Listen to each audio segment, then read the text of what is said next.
Hi guys, you are most welcome to this channel. This is Ashif Ali और own the Limra classes. आज हम बात करेंगे about question number 18 के बारे में, जो कि हमारे chapter number 8 dissolution of form का क्वेश्चन है। स्टेप बाय स्टेप मैं आपको इसके लेजर अकाउंट में तो बोला है कुछ ज़्यादा ही नहीं है, रियलाइजेशन अकाउंट में बोला है सिर्फ बनाने के लिए, तो इसे मैं बनाना सिखाऊंगा आपको, वो भी बहुत easily. So you do not skip anything in this video, watch this video till the and. आइए फिर फटाफट से क्वेश्चन को कर लेते हैं रीड। क्वेश्चन मैंने आपकी स्क्रीन पर भी शो करा दिया है, जिससे कि आपको भी पता लग जाए मैं कौन सा क्वेश्चन रीड कर रहा हूं। तो यहाँ पर क्वेश्चन में गिवन है रमेश और Umesh were partner in a firm sharing profit in the ratio of their capital. यहाँ पर क्या बोला है क्वेश्चन में कि दो पार्टनर हैं जिनका नाम है रमेश और उमेश। तो रमेश की कैपिटल मुझे क्वेश्चन में गिवन है और उमेश की भी कैपिटल मुझे क्वेश्चन में ही गिवन है। कितनी 7 लाख और 3 लाख, और इन्होंने बोला है इनकी कैपिटल के अकॉर्डिंग ही इनका प्रॉफिट शेयरिंग रेशियो है। तो अब एक बात देखो ना, 0 से 0 काट देता हूं मैं सारी की सारी, तो कितना आया 7:3। तो यहाँ पर हमें प्रॉफिट शेयरिंग रेशियो पता लग चुका है क्या है। हालांकि बहुत बच्चों वाला क्वेश्चन है, कोई ज्यादा मुश्किल क्वेश्चन नहीं है। मैंने सोचा इतने सारे बड़े बड़े क्वेश्चन करा दिए, एक छोटा क्वेश्चन भी करके देख लेते हैं। तो अब यहाँ पर मेरे को क्या करना है, जल्दी से एसेट साइड को खाली करना है। एसेट साइड होती है डेबिट साइड, तो इसलिए हम एसेट साइड वाली चीजों को डालते हैं रियलाइजेशन अकाउंट में डेबिट साइड, और लायबिलिटी साइड होती है क्रेडिट साइड, तो इसीलिए हम क्रेडिट साइड वाली चीजों को हम डालते हैं रियलाइजेशन में क्रेडिट साइड। तो यहाँ पर मेरे को बैंक का अमाउंट दे रखा है, बैंक बनाने के लिए नहीं बोला, तो क्या करेंगे, कहीं नहीं डालेंगे, छोड़ो। डेटर दे रखे हैं मेरे को 2,40,000 के, तो मैं फटाफट से यहाँ पर डाल देता हूँ टू डेटर। कितना अमाउंट, 2,40,000 रुपए। फिर उसके बाद मेरे को यहाँ पर बोला है स्टॉक 1,30,000 का, तो स्टॉक भी डाल देते हैं टू स्टॉक 1,30,000 रुपए। इसके बाद नीचे आता है फर्नीचर, तो टू फर्नीचर, फर्नीचर को भी लिख देते हैं फर्नीचर। कितना अमाउंट है, 2 लाख रुपए। फर्नीचर का अमाउंट दे रखा है 2 लाख रुपए, तो 2 लाख रुपए भी डाल दिए मैंने यहाँ पर। फिर उसके बाद आता है मशीनरी, तो टू मशीनरी। कितना अमाउंट है मशीनरी का, 9,30,000 रुपए। तो ठीक है। इसके बाद नीचे एक चीज और है, उमेश करंट अकाउंट। बाकी मेरे को बोला ही रियलाइजेशन अकाउंट बनाने के लिए है, तो मैं करंट अकाउंट का अमाउंट कहाँ से डाल दूंगा, तो इसको भी हम छोड़ देते हैं। अब आ जाते हैं लायबिलिटी साइड, क्योंकि एसेट साइड तो पूरी खाली कर दी। लायबिलिटी साइड में मैंने देखा क्रेडिटर है, क्रेडिटर है मेरे 1,70,000 रुपए के, तो यहां पर लिखूंगा बाई क्रेडिटर 1,70,000 रुपए। नेक्स्ट अमाउंट आता है वर्कमैन कंपनसेशन रिजर्व। अब ये क्या होता था, पार्टनर कैपिटल अकाउंट में जाता था, लेकिन यहाँ रियलाइजेशन में नहीं आएगा। जनरल रिजर्व, ये भी हमारा पार्टनर कैपिटल अकाउंट में जाता था, यहाँ पर भी नहीं आएगा। फिर Ramesh current account, current account बोला ही नहीं है बनाने के लिए, तो हम डालेंगे कहाँ पर, कैपिटल अकाउंट। कैपिटल अकाउंट का भी कोई भी बैलेंस यहाँ पर नहीं आएगा। अब सीधा आ जाते हैं हम अपनी एडजस्टमेंट पर। यहाँ पर बोला है on the above date the firm was dissolve. Firm dissolve हो रही है और डिसोल्यूशन चैप्टर हम पढ़ ही रहे हैं। तो ए पॉइंट में गिवन है Ramesh took over 50% of the stock at 10,000 less than the book value. अब ये पॉइंट बहुत अच्छा है। यहां पर बोला है स्टॉक कितने का था, 1,30,000 का। 1,30,000 का स्टॉक किसने टुक ओवर करा है, रमेश ने टुक ओवर करा है, वो भी 50% पार्ट। तो फटाफट से हम पहले 50% को कैलकुलेट कर लेते हैं। इसका कितना आएगा, 0 से 0 कैंसिल, 0 से 0 कैंसिल। 13,000 की करेंगे 5 से मल्टीप्लाई, 0 0 0 3 पंजे 15 हासिल 1, 5 एकम 5 और 1 6। तो 65,000 रुपए का रमेश ने क्या टुक ओवर करा, स्टॉक टुक ओवर करा, जिसमें से उसने 10,000 रुपए कम दिए जो उसकी बुक वैल्यू थी। तो यहां इसमें से 10,000 हम माइनस भी कर देंगे, तो कितना आएगा हमारा 55,000 रुपीज। अब ये रमेश टुक ओवर कर रहा है। मैंने आपको जर्नल एंट्री पढ़ा रखी है, मैं एक बार और रिपीट करा देता हूं। जब कोई पार्टनर फर्म की कोई एसेट को टुक ओवर करता है, तो हम एंट्री करते हैं पार्टनर कैपिटल अकाउंट डेबिट। तो यहाँ पर रमेश टुक ओवर कर रहा है, तो इसलिए हमने रमेश का नाम लिखा है यहाँ पर, Ramesh capital account debit to realisation account. Realisation account को क्रेडिट करते हैं, कितने अमाउंट से करेंगे, 55,000 रुपए से। 55,000 भी हम यहाँ पर मेंशन कर देते हैं। अब आप एक चीज देखो, कैपिटल अकाउंट तो बोला ही नहीं है, सिर्फ और सिर्फ रियलाइजेशन अकाउंट बोला है बनाने के लिए। तो हम एंट्री क्या करेंगे, रियलाइजेशन अकाउंट में क्रेडिट साइड यहां पर बाई रमेश कैपिटल अकाउंट के नाम से मेंशन कर देंगे, बस काम खत्म। इसके अलावा हमारा पार्टनर कैपिटल अकाउंट नहीं था तो हमारी एक एंट्री बच गई, यानी कि एक पोस्टिंग बच गई जो हमने नहीं करी।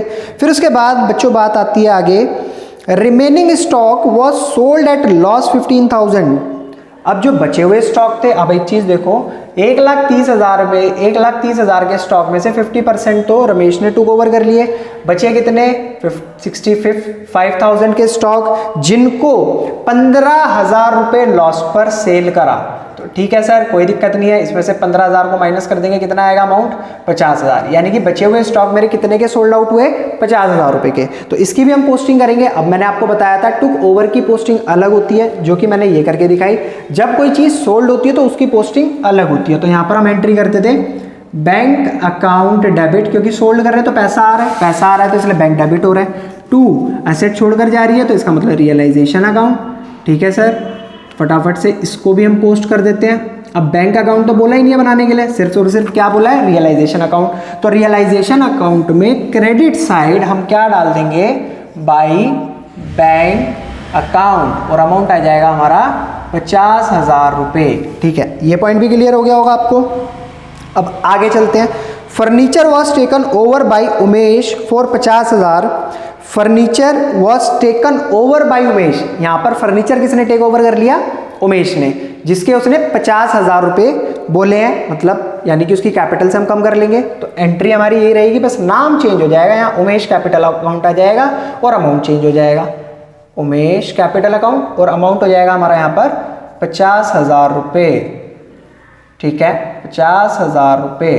तो अब हमें क्या करना है, उमेश का कोई कैपिटल अकाउंट तो दे ही नहीं रखा, सिर्फ और सिर्फ बनाना क्या है, रियलाइजेशन अकाउंट। तो रियलाइजेशन अकाउंट में हम यहाँ पर डाल देंगे बाई उमेश कैपिटल अकाउंट, कितना अमाउंट 50,000 रुपये। ठीक है सर, फर्नीचर भी गया। अब इसके बाद मशीनरी वो सोल्ड 4.5 लाख रुपए, जो मशीनरी थी उसको सोल्ड आउट करा 4.5 लाख का। और मैंने आपको अभी थोड़ी देर पहले पोस्टिंग बताई है, जब हम कोई चीज़ सोल्ड करते हैं तो उसकी एंट्री कुछ इस तरीके से होती है, bank account debit to realisation account. तो यहाँ पर कितने रुपए का इन्होंने मशीनरी को सोल्ड करा है, 4.5 लाख रुपए का। 4,50,000, 4,50,000। फटाफट से इसी को उठाते हैं और पोस्ट कर देते हैं बाई बैंक अकाउंट। मैं आशा करता हूं आप लोगों को सारी पोस्टिंग समझ आ रही होंगी। अगर फिर भी किसी पोस्टिंग में आपको डाउट है, आपको लगता है कि हाँ समझने में दिक्कत हो रही है, तो आप मुझे कमेंट सेक्शन में मेंशन करके बता सकते हो कि सर हमें यहाँ पर इस चीज़ में प्रॉब्लम आ रही है। मैं ज़्यादा से ज़्यादा कोशिश करूँगा आपको उसे और इजी तरीके से समझाने की। तो ठीक है, हमारी मशीनरी की भी एंट्री हमने कर दी है। Creditor were paid in full. अब जो क्रेडिटर होते हैं वो मैंने आपको बताया पहले के क्वेश्चनों में भी, इनको हमें पे करना रहता है। तो यहाँ पर क्वेश्चन में मेंशन ही कर दिया कि इनको हमने फुल पे कर दिया। तो ठीक है, अब बैंक अकाउंट में से हम पैसा काटते, लेकिन बैंक अकाउंट बनाना ही नहीं है। रियलाइजेशन अकाउंट में सिंपल यहाँ पर लिख देंगे टू बैंक अकाउंट 1,70,000 रुपये। ठीक है सर, ये काम भी हमने कर दिया है।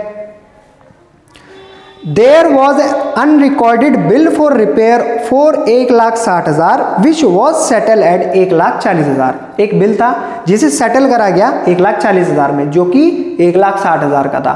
तो ठीक है, बैंक अकाउंट की पोस्टिंग है, बैंक अकाउंट बनाना ही नहीं है, तो रियलाइजेशन में आ जाएगा हमारा टू बैंक अकाउंट 1,40,000 रुपये। सिंपल आपको ये ध्यान देना होता है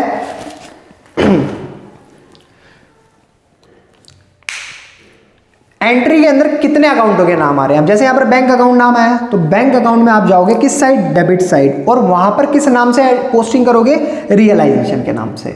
सेम इसी तरीके से आपको क्या करना होता है, रियलाइजेशन देखा आपने क्या हो रहा है, क्रेडिट हो रहा है, तो रियलाइजेशन में क्रेडिट साइड जाओगे और किस नाम से पोस्टिंग करोगे, बैंक के नाम से। बस यही खेल है। अगर आपको जर्नल एंट्री आती है तो आप बहुत आराम से कर सकते हो। अब वही बिल वाली बात, बिल को सेटल कर दिया कितने रुपए में, 1,40,000 में। तो यहां पर मैंने क्या दिखाया था, 1,40,000 में 1,60,000 का बिल 1,40,000 में सेटल हो गया। एक लास्ट पॉइंट हमारा रह गया है, बाय मिस्टेक वो रह गया था, डेटर को भी रियलाइज करा है 5% डिस्काउंट पर। तो डेटर थे कितने के, डेटर थे हमारे 2,40,000 के। तो फटाफट से हम पहले इसका 5% कैलकुलेट करके ये पता लगाते हैं कि कितने के रियलाइज हुए हैं।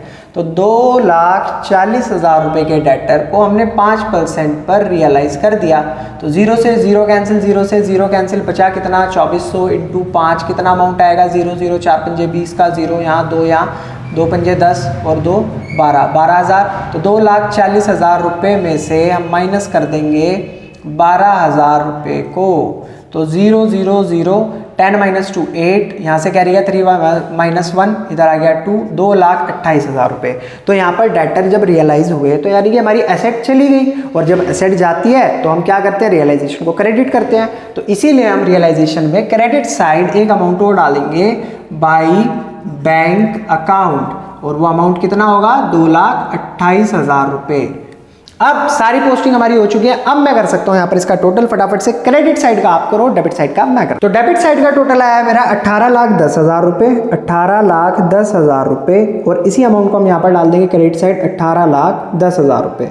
और ये बात तो आपको पता ही है, जब भी कभी क्रेडिट साइड का अमाउंट कम होता है, ठीक है, यानी कि आने वाले पैसे कम है, जाने वाले पैसे ज़्यादा है, यानी कि देनदारी ज़्यादा है, लेनदारी कम है, तो इसका मतलब यहाँ लॉस हो रहा है। तो इसको हम क्या मेंशन कर देते हैं यहाँ पर, टू लॉस। और ये लॉस कौन बियर करेगा, रमेश और उमेश। किस रेशियो में बियर करेंगे, ये करेंगे आपका जो भी इनका प्रॉफिट शेयरिंग रेशियो था उसमें। तो फटाफट इस अमाउंट को जब इसमें से माइनस करेंगे तो कितना लॉस आ रहा है एक्चुअल में वो बताओ। तो माइनस करने के बाद हमारा जो लॉस आया है वो आया हमारा 8,07,000 रुपये, और इसे हमें किस में डिस्ट्रीब्यूट करना है, प्रॉफिट शेयरिंग रेशियो में। तो 8,07,000 को फटाफट से इसमें दोनों में डिस्ट्रीब्यूट करते हैं। कितना कितना अमाउंट आया फटाफट से बताओ।